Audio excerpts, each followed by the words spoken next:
감사합니다.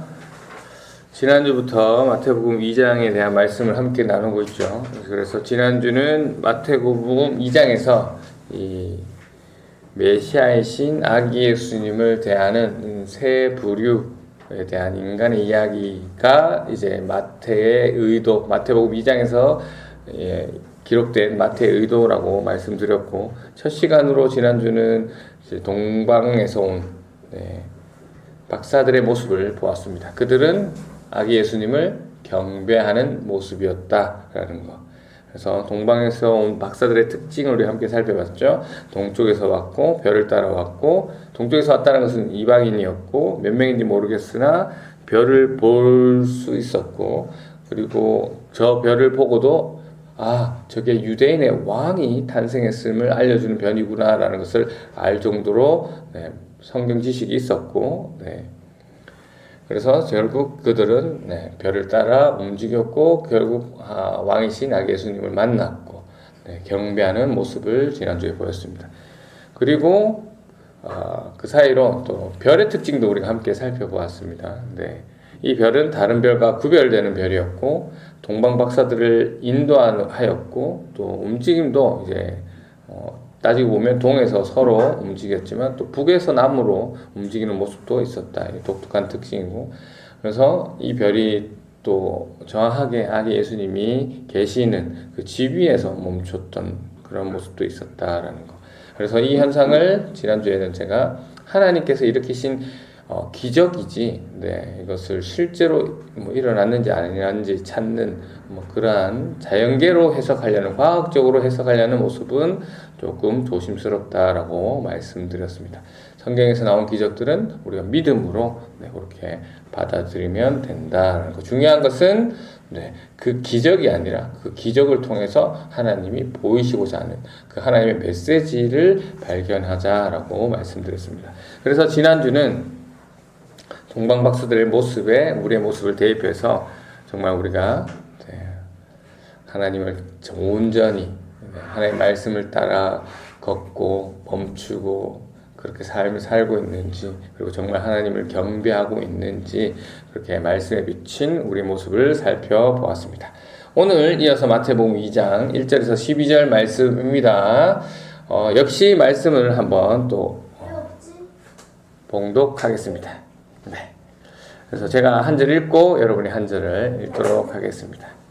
예수께서는 헤롯이 왕으로 있던 시대에 유대의 베들레헴이라는 마을에서 태어나셨습니다. 그때 동쪽 나라에서 몇 명의 박사들이 예루살렘으로 왔습니다. 그들은 이렇게 물었습니다.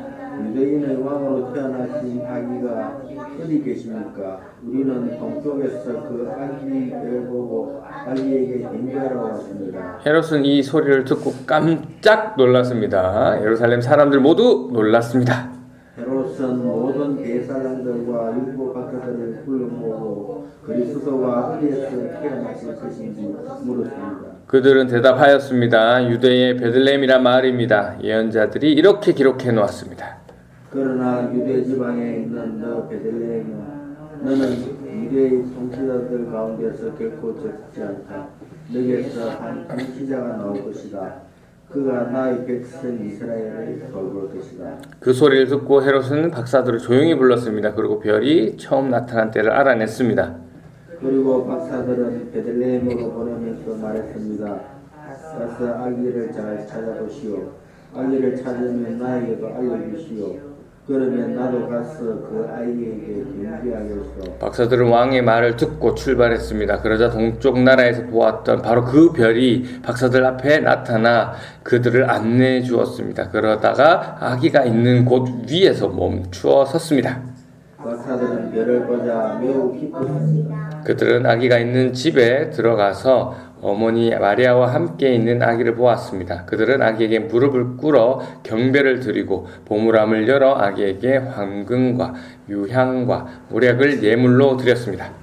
그리고서 그들은 꿈에 헤롯에게 돌아가지 마라 하는 명령을 받고 다른 길로 자기 나라에 돌아갔습니다. 아멘. 감사합니다. 질문하겠습니다. 마태복음 2장 3절에 나오는 헤롯이 깜짝 놀란 이유가 무엇입니까? 2절에서 한번 찾아보세요.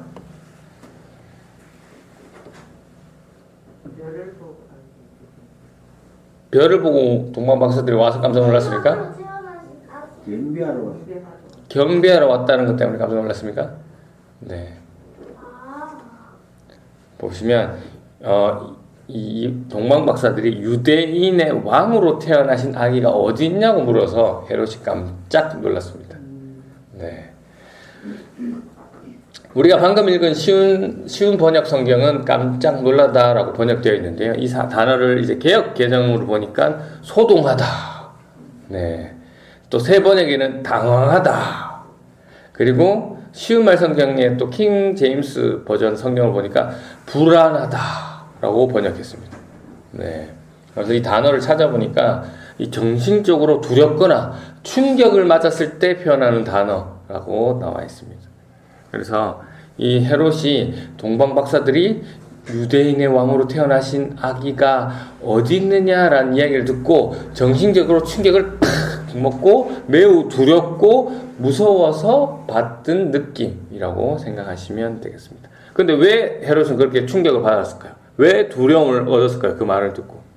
현재 유대인의 왕은 누굽니까? 헤롯 대왕이죠. 헤롯. 네. 자신이 왕인데 왕이 태어났다는 것은 자신의 자리를 위협하는 일이기 때문에 헤롯의 입장에서는 매우 두렵고 충격적인 일이기도 합니다. 네. 이게 단순한 게 아닌 게 이제 헤롯에 대한 이야기를 좀 들려드리면 이 헤롯의 정확한 이름은 헤롯 대왕입니다. 네, 역사적으로 이 헤롯 대왕은 기원전 BC죠. 기원전 37년부터 기원전 4년까지 유대를 통치한 사람입니다. 지난주에 이 동일한 질문을 제가 한번 드렸는데 예수님께서는 언제 태어나셨습니까? 라고 하는 질문 드렸죠. 마태복음 2장 1절을 보고 한번 대답해 주실래요? 예수님이 언제 태어났습니까?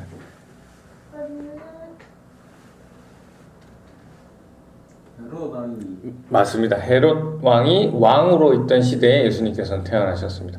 자, 그러면 헤롯 왕이 역사적으로 통치한 시기가 BC 37년부터 BC 4세기라고 했는데 우리가 흔히 우리가 지금 쓰고 있는 달력을 언제부터라고 알고 있습니까? 예수님이 태어나신 때부터 달력을 정했다라고 하잖아요. 지금 우리가 2020 몇 년도입니까? 6년도면 예수님 탄생 2026년이라고 알고 있지만 여기 오늘 말씀 근거로 보면 네, 최소 4년은 틀렸다는 것을 알 수 있죠. 네, 왜?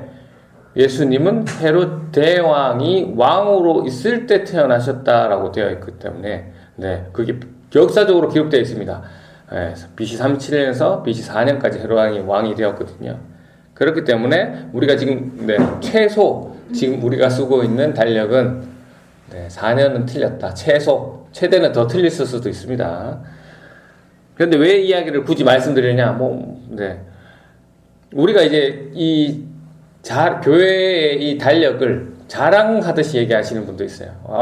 우리가 예수님이 얼마나 진짜면 예수님 탄생일을 기준으로 이 세계가 달력을 샀느냐라고 얘기하는데 실제로 예수님 탄생일을 기준으로 한 달력이 맞고요. 네, 맞는데 요게 4년보다 좀 더 틀렸다는 이야기를 누가 얘기하냐면 이단들이 잘 얘기합니다. 이게 틀린 얘기가 아니고 사실이거든요. 근데 이 이야기를 하면서 우리는 이런 것도 가르쳐준다. 근데 교회에서는 그런 거 안 가르쳐주지 우리가 하는 말이 더 진짜다. 이런 식으로 유혹하는 경우를 제가 많이 봤기 때문에 여러분도 미리 말씀드립니다. 최소 4년 정도의 날짜가 틀렸다라는 거 보시면 됩니다.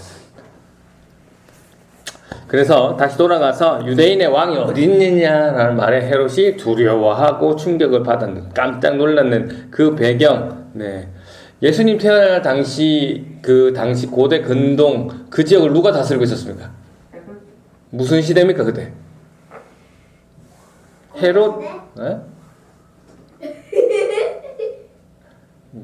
로마 시대입니다. 로마 시대. 로마가 세계를 다스리고 있던 시대예요. 그 로마를 세계를 다스리고 있을 때,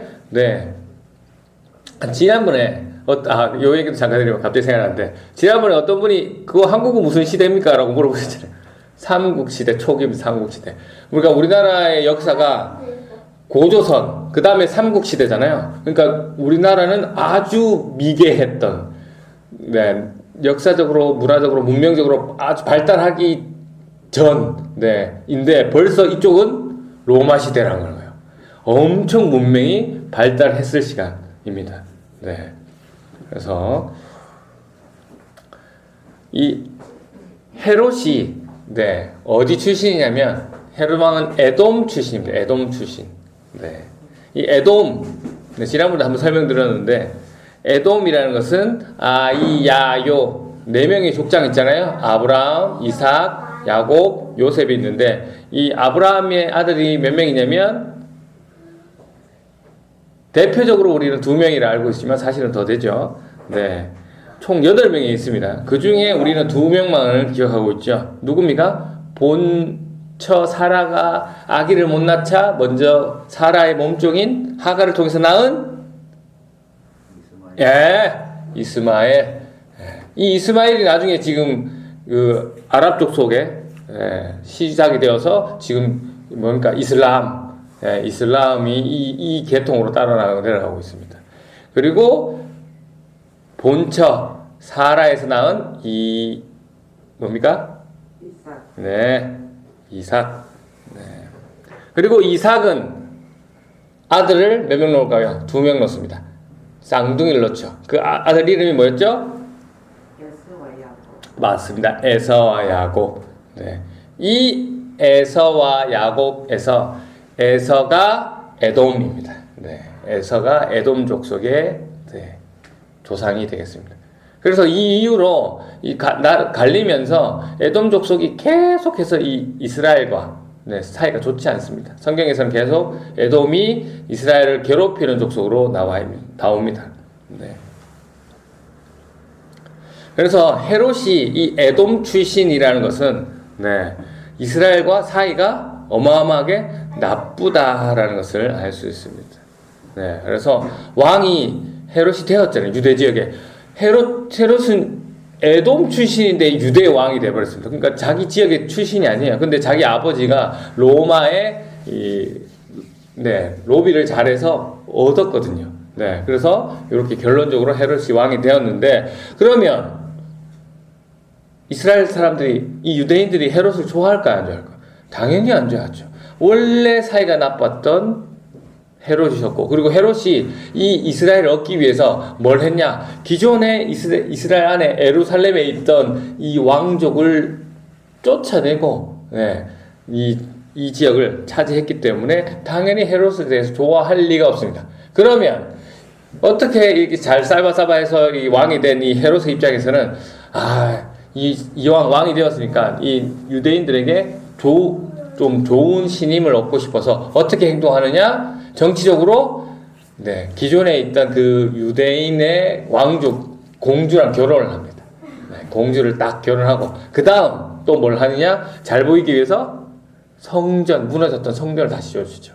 그래서 우리는 그 성전을 뭐라 합니까? 헤롯 성전이라고 부르잖아요. 그 성전을 어떻게 지어주냐? 멋지게 지어줍니다. 화려하고 멋지게. 그래서 나중에 예수님이 제자라고 걸을 때 베드로가 우와 예수님 저 성전 보세요 하니까 예수님이 지금 저 돌 위에 돌 하나도 안 남을 거 무너질 것이다 하던 그 화려했던 성전이 이 헤롯 성전입니다. 헤롯이 이스라엘 백성들에게 잘 보이기 위해서, 유대인들에게 잘 보이기 위해서 만든 것이다. 그럼에도 불구하고 헤롯은 이것에 대한 스트레스가 엄청 많았나 봅니다. 왜? 나중에 보니까 좀 더 시간이 지나서 여전히 유대인들은 자신을 좋아하지 않고, 하지만 자신과 결혼했던 이 유대 출신의 공주는 이 이스라엘 사람들이 좋아하는 걸 보고 불안한 거예요.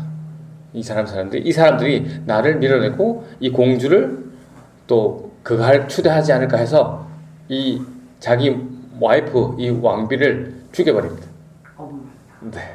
죽여버립니다. 그리고 이 왕비뿐만 아니라 왕비의 어머니, 그러니까 장모가 되겠죠.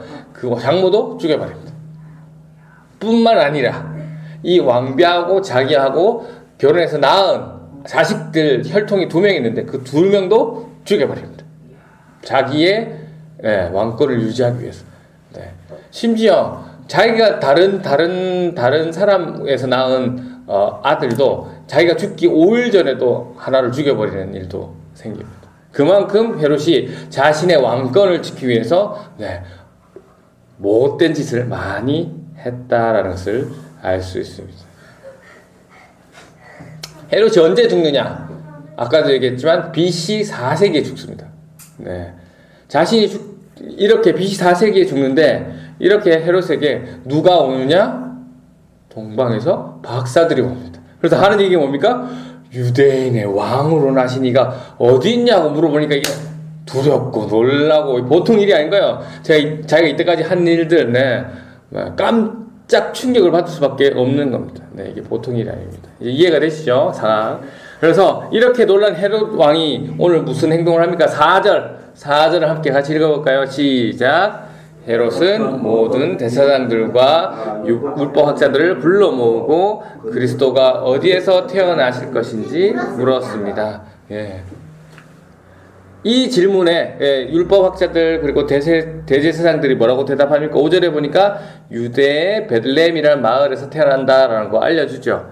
이에 헤롯이 어떤 반응을 보이느냐? 7절 한번 읽어볼까요? 시작. 그 소리를 듣고 헤롯은 박사들을 조용히 불렀습니다. 그리고 별이 처음 나타난 때를 알아냈습니다. 네, 헤롯이 박사들을 어떻게 불렀다고요?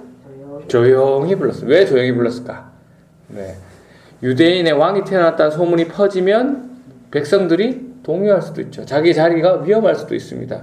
자신이 어떻게 지켜온 이 왕의 자리인데 반란이 일어날 수도 있고, 네, 이 소문이 또 로마에 혹시 들어가게 되면 네, 로마에 또 의심이 되는 네, 그런 문제가 될 수도 있기 때문에 헤롯의 입장에서는 이 일들을 조용히 어떻게든 처리하고 싶어서 네, 박사들을 조용히 불렀죠. 네, 그리고 뭐라고 물어봅니까? 별이 처음 태어난 때를 물어봅니다. 왜 이 때를 물어보느냐? 네, 별이 처음 딱 보였을 때 네, 왕이 그러니까 예수님이 태어났다라는 것을 우리가 알 수 있죠. 그러니까 지금 우리가 얼핏 생각하기에는 동방박사들이 별을 따라가 와서 그 집 딱 멈춘 집에 딱 들어갔을 때 예수님이 갓 태어났다라고 생각하지만 아닙니다. 별이 딱 생겼을 때 예수님께서 태어나셨고 그 동방박사들이 그 별을 보고 따라와서 네, 그 예수님을 만나 뵙고 이미 태어난 지 좀 된 네, 예수님에게 절을 했을 것이다. 왜? 그 뒤에 보니까 우리가 이제 동방 박사들이 헤롯에게 이야기를 하지 않고 돌아가 버리잖아요. 그래서 헤롯이 그 사실을 알고 날짜 계산을 하잖아요. 날짜 계산을 해서 몇 살 이상 이하로 죽입니까? 그냥 2살 이하에 있는 그 베들레헴 지역, 베들레헴과 베들레헴 근처에 있는 남자애들은 다 죽이는 거 보니까 이미 태어나서 네, 있는 그 아들을 그 예수님을 네, 헤롯이 계산했겠구나라는 것을 우리가 알 수 있습니다. 그래서 이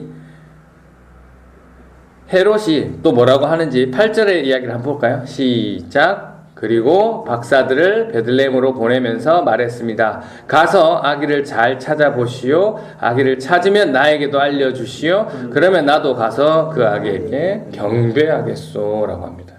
네, 헤롯이 정말 이 아기에게 경배하기 위해서 이야기해달라고 얘기합니까? 아니죠. 어떻게 하라고요? 죽이려고. 예, 우리가 알고 있잖아요. 예, 우리가 방금 좀 전에, 좀 후에, 오늘 본문은 아니지만 이 뒤에 나오거든요. 네. 바로 뒤에 나오는 이 행동을 통해서 네, 알 수 있습니다. 네, 2장 16절에 나오거든요. 2장 16절에 보니까 베들레헴과 그 주변에 2살 아래의 남자들을 다 죽이는 헤롯의 모습을 통해서 헤롯이 지금 한 이 경배하겠다는 말이 거짓임을 우리가 알 수 있습니다. 네. 말로는 경배한다 네, 라고 하고 실제로는 죽이겠다라는 것. 왜 그렇습니까? 자신이 얻은 왕의 자리를 내려놓고 싶지 않았기 때문입니다. 헤롯에게 가장 중요한 것 하나님이 아니죠. 네, 종교 지도자들이 알려준 그 메시아도 아닙니다. 네, 자기의 왕권입니다. 네, 유대인의 왕이 태어났다는 소식을 들은 헤롯은 정말 두려웠습니다. 네, 깜짝 놀랐죠. 네, 안 그래도 자신의 자리에 대한 이 컴플렉스가 있는데, 네, 왕이라니, 네, 얼마나 두렵고 얼마나 불안했겠습니까?